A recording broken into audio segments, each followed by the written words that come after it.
Hey there, and welcome back to another House of the Dragon review. And today we'll be talking about the latest episode to drop, episode 5, We Light the Way. Which, well, a lot of heavy shit happens, and no time like the present to get into things, so let's jump into the episode. So we start off the episode in the Vale, following the character of Rhea Royce, Daemon's wife, who he loves to describe as his bronze bitch. And she's out for a hunt today, and she decides to leave her cousin behind to chase her quarry, a deer, showing off that she's quite steady on a horse while she's at it, until she comes across her wayward husband Daemon, looking like he's the newest Sith apprentice who's obviously there to kill her. And honestly, she kinda knows it, because after she asks him what brings him to the Vale, she already does a quick head check, see if that pesky dragon or one of his goons is nearby. So yeah, he never says anything, but she knows what's up. He's there to kill her. And so she goes for the bow, and then it looks like he spooks her horse on purpose. She falls, the horse falls, her neck seems to break, and then he goes to leave her there, but she taunts him about his erectile dysfunction and calls him a craven, probably hoping he'll give her the mercy kill. And so he does, and he smashes her head in with a rock.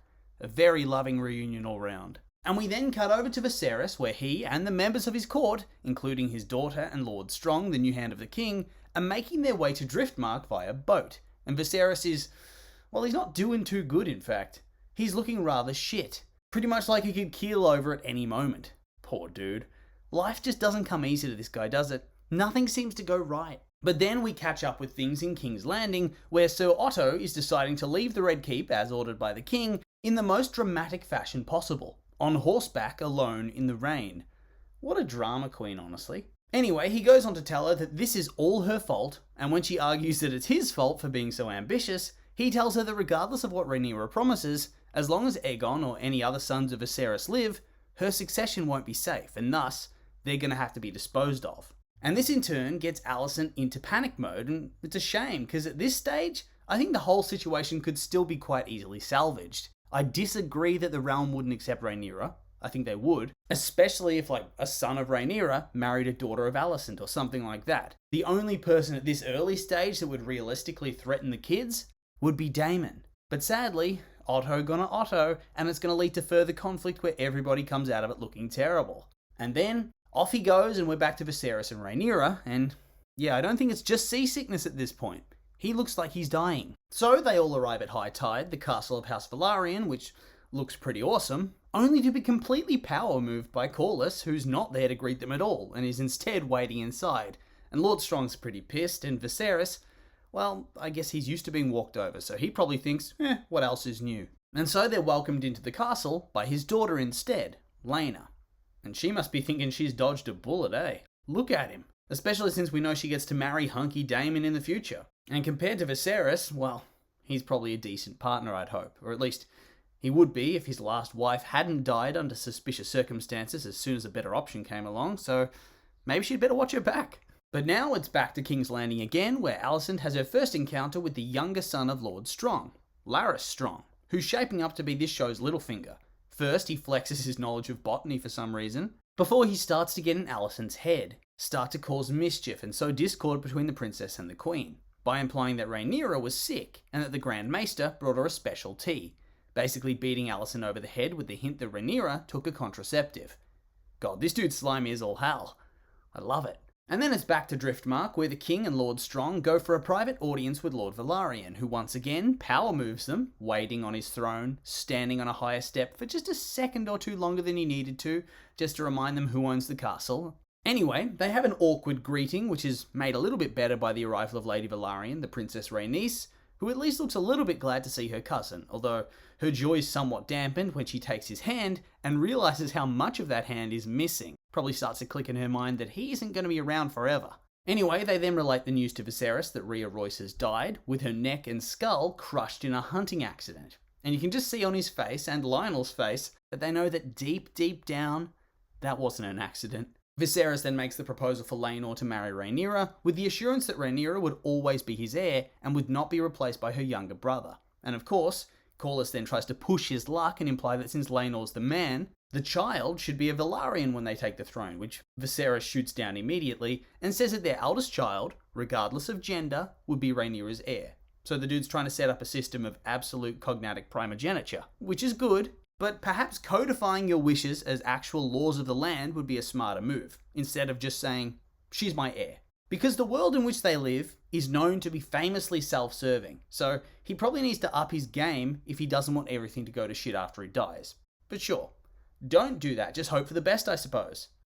But regardless, it's decided that the children will be Velaryons, but when the eldest ascends to the Iron Throne, they will become a Targaryen. And we then get a look at the couple in question, who discuss their sexual preferences, with both of them seemingly agreeing that they prefer men. And thus, after their duty is done, and they've had an heir, they can have their own affairs, and have their own liaisons, and live their lives as they see fit. And honestly, for the times in which they live, this seems like a very mature and reasonable way to go about things.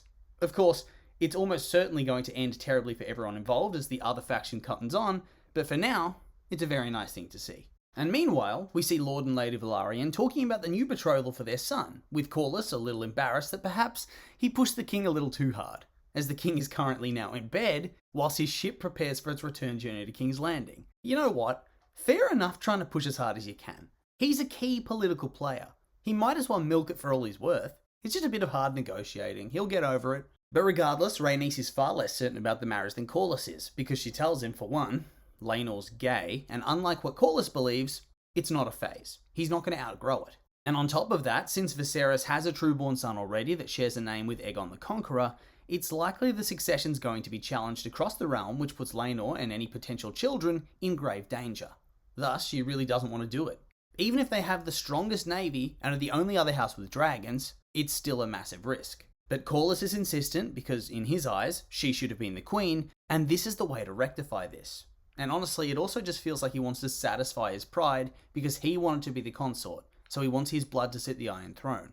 And this is how he can do just that. And then once again, we cut away to a different scene to find Laenor and his lover Sir Joffrey Lonmouth sitting on the beach talking about how it really could be worse. That eventually, Laenor was going to have to marry a woman anyway, and would be better this way, as Rhaenyra understands. And most importantly, accepts him for who he is, and thus she'll allow him to continue on as he is, which is better than many could say in this world, I suspect. And then they start play fighting and start kissing, and it's all very sweet and romantic. It would be a shame if something terrible happened. But of course, since this episode loves to have lots of rapid-fire quick scenes back to back to back, we once again move on. This time to the ship back to King's Landing, where Sir Criston, well, he really doesn't read the room all too well at all, and after a bit of testing the waters, he suggests that he and Rhaenyra run away to Braavos so they can get married, to restore his honor or some shit. It's like, what? How is completely abandoning your oath a more reasonable alternative to just sleeping with the princess on the regular? Like, no shame if he has to peace out of the arrangement because he doesn't want to be her whore, as he puts it. But at the same time, it's a pretty head-scratching thought process that this guy has. And yeah, I get that he's under immense strain from the guilt and the shame and the fear of what he's done, and is honestly probably a bit frustrated that he feels like he was coerced into this arrangement because of the power imbalance of him being only one step up from a commoner and her being the crown princess. But at the same time, some common sense wouldn't go astray either. And like, obviously she's not going to want to abandon her crown or anything like that. Like, why would she? She's living the dream right now. She's besties with her stepmom, she has a handsome boyfriend, and she's going to be the queen one day. It couldn't get much better. But of course, this is going to activate his incel mode, I suppose, and then lead him down the path of the Greens. I'm really not sure how to feel about him at this stage of the game, because I really did like him coming into this episode, but then leaving this episode, I thought he was a piece of shit. But I suppose I'll have to wait and see for more. Moving on though, we have the royal party arrive back at King's Landing, only to have the king collapse in a heap. So yeah, how's he possibly going to survive to the next time skip is anybody's guess, but I suppose his quality of life is going to be very, very low. And I'm really starting to feel bad for the dude. It almost makes me forget that time he murdered his wife. And honestly, to putting that aside, he's been so well written. This is the guy that killed his wife in childbirth on purpose and lost the son anyway. And here I am lamenting that he's going to suffer a slow and painful death. Well written indeed. But anyway, Sir Criston gets summoned to meet the Queen, and she questions him about what Rhaenyra has been getting up to. And since she's so awkward, she never actually manages to tell him that she's asking if Rhaenyra slept with Daemon. And so Criston thinks it's about him and thus instantly confesses, like a full confession, and begs for a clean execution instead of being gelded and tortured. And yeah, that's fair enough, I suppose. I expect he's hoping to regain his honor with his death. but then she just lets him go, which further plays into the complex that he's building up for himself that he's lost all honour, because he feels like he needs to be punished, and he's also terrified of being discovered. And anyway, on top of that, Alicent is now feeling quite betrayed, because she feels like her father might be right about Rhaenyra, that perhaps her children would be in danger from her, and that she can't trust her anymore. But anyway, we then move on to see how bad it's gotten for the king, with his arm basically rotting away. What does he have, leprosy or something? Either way, it doesn't look good for him. They've already had to cut off a few fingers. They're going to cut off this dude's whole arm, or just strip away the majority of the flesh until it's basically a bone with skin? Ugh, poor dude. All he wanted to do was play with his miniatures. Also, I love how the extent of the treatment the Maester suggests is leeches, and that he gets all offended when the other Maester suggests a reasonable herbal poultice. Maybe the reason Viserys survives the time skip is because the quack dies and Maester Orwyle takes charge of his treatment. Anyway, the Maesters leave and Viserys starts to have a bit of an existential crisis, worrying about how he'll be remembered, as he's never really done anything of note as king, at least from his perspective. He's not a conqueror, he's not a warrior, and he was never really tested like many of his line have been, and thus he fears he won't be remembered. Nobody's going to sing songs about his reign. But honestly, I feel realistically, even without the civil war that will come after his death, kings who reign over the golden eras of peace and prosperity are always the most notable and remembered. It's a bit harsh to compare yourself to that dude that literally conquered the majority of the continent and forged a grand empire out of the ashes. Lionel's right. He continued his grandfather's legacy of peace and continued the golden age of Westeros. Nothing wrong with that in my opinion. And also, the way he just passes out after this almost made me think he straight up died for a moment. Anyway, we then see the arrival of House Velaryon to the capital, and Rhaenys's dragon is looking adequately awesome. I'm really loving how diverse and colourful all the dragons are in this era. So much better than the washed out and muted colours of Daenerys' dragons. And holy shit, they brought a lot of ships to this wedding as well. Like, what is in them? How many people are they bringing? God. And so the first day of wedding celebrations begins, and we get another look at my favourite side character, Jason Lannister, the Lord of the Westerlands and of Casterly Rock. Dude is such a smarmy dumbass. I love it. And it's doubly great that everybody clearly hates him and thinks he's a git, and yet he has no idea that people think that. Classic. We also see that Lady Rhea's cousin Gerald has attended the wedding and he doesn't seem all that happy, so I'm thinking he's going to be taking his complaints to the king at some point. But then House Velaryon enters with their full fanfare and everybody heads to their seats before Daemon swaggers in.